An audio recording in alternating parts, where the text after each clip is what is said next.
اعوذ باللہ السمیع العلیم من الشیطان الرجیم من ہمزہ ونفخہ ونفثہ۔ سورہ آل عمران کی آیت نمبر 86 سے لے کر 89 تک اللہ رب العالمین کا ارشاد گرامی ہے، اللہ ایسے لوگوں کو کیسے ہدایت دے جو ایمان لانے کے بعد کفر کر رہے ہیں، باوجود اس کے کہ وہ شہادت دے چکے ہیں کہ یہ رسول حق ہیں اور ان کے پاس کھلے دلائل بھی پہنچ چکے ہیں۔ اللہ ظالم لوگوں کو راہ ہدایت پر چلا کر منزل مقصود تک نہیں پہنچاتا۔ ان لوگوں کی سزا تو یہ ہے کہ ان پر اللہ کی بھی لعنت ہے، فرشتوں اور تمام انسانوں کی بھی لعنت ہے، اس لعنت میں وہ ہمیشہ گرفتار رہیں گے، ان سے عذاب میں تخفیف نہیں کی جائے گی اور نہ انہیں مہلت دی جائے گی، مسلسل عذاب ہوتا رہے گا۔ مگر ہاں، جن لوگوں نے اس کے بعد توبہ کر لی اور اپنی اصلاح کر لی تو اللہ انہیں معاف کر دے گا، کیونکہ وہ غفور الرحیم ہے۔ اس آیت کے متعلق ثانی نزول حضرت عبداللہ بن عباس رضی اللہ تعالی عنہ کہتے ہیں، رواہ الحاکم کی حدیث ہے سند صحیح سے، انصار میں سے ایک شخص نے اسلام قبول کیا، پھر مرتد ہو گیا اور مشرکین سے جا ملا، پھر وہ نادم ہوا، اس نے اپنی قوم کے پاس کسی کو بھیجا اس پیغام کے ساتھ کہ وہ رسول صلی اللہ علیہ وسلم سے دریافت کرے کہ کیا میری توبہ قبول ہو سکتی ہے۔ اسی موقع پر یہ آیتیں نازل ہوئیں، کیف یہدی اللہ قوم،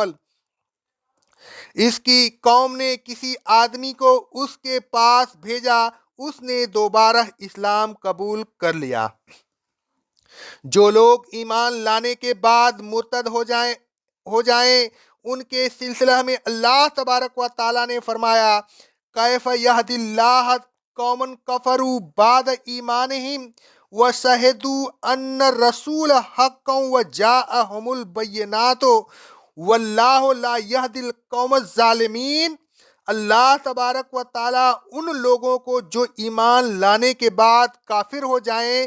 کس طرح سیدھے راستہ پر چلا کر منزل مقصود پر پہنچا سکتا ہے۔ اللہ تبارک و تعالیٰ تو ان لوگوں کو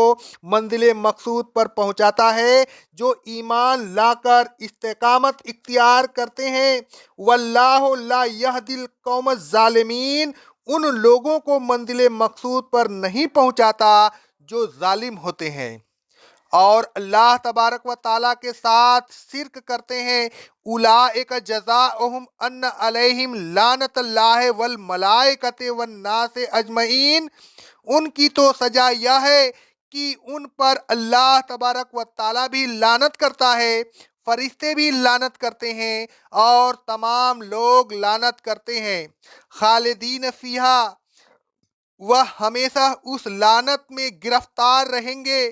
انہیں کبھی اس لعنت سے چھٹکارا نہیں ملے گا۔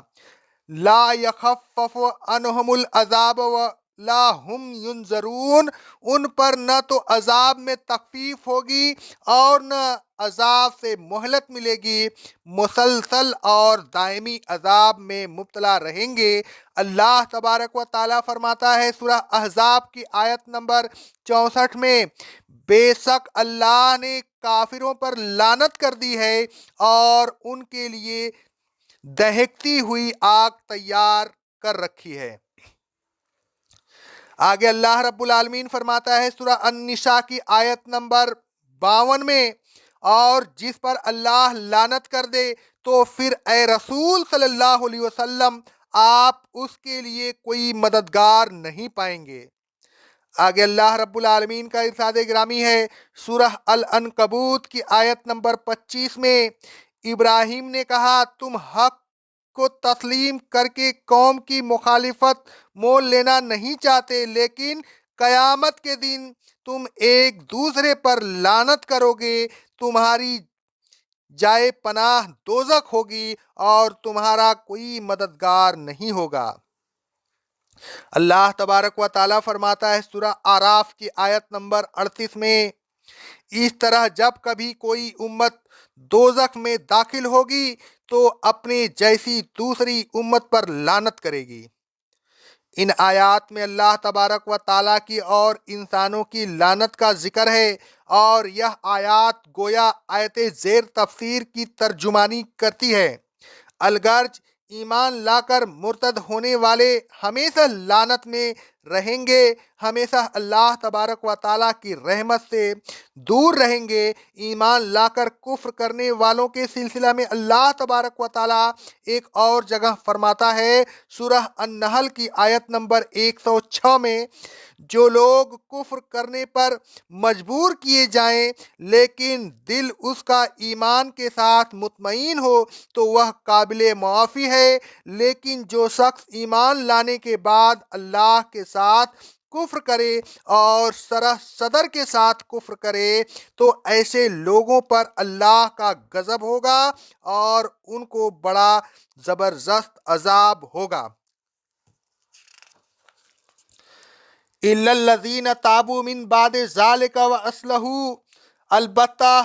اس لعنت اور دائمی عذاب سے وہ لوگ بچ جائیں گے جو کفر کرنے کے بعد پھر سچے دل سے توبہ کر لیں اور اپنی اصلاح کر لیں۔ اگر وہ توبہ کر لیں اور اپنی اصلاح کر لیں تو اللہ تبارک و تعالیٰ انہیں معاف فرما دے گا۔ فَإِنَّ اللَّهَ غَفُورٌ رَحِيمٌ، اس لیے کہ وہ بڑا معاف کرنے والا اور بہت رحم کرنے والا ہے۔